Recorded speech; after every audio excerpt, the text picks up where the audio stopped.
We need to look at them as human beings. These are children.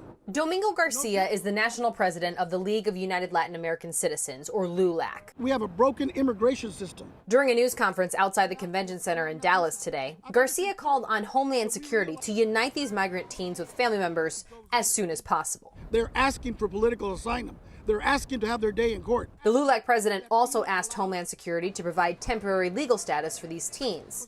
And finally, Garcia wants media to be allowed inside the convention center. They can show and interview these children and their stories that will allow the politicians of Washington to take action. It is important to point out that no other presidential administration has allowed cameras inside detention centers housing unaccompanied children either.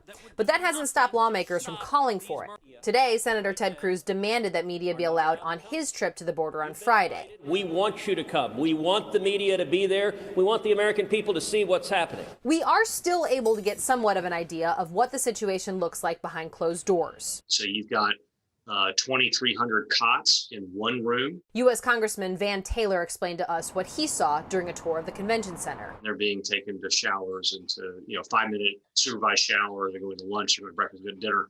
And the object is just to help them to survive. I mean, you're literally in survival mode.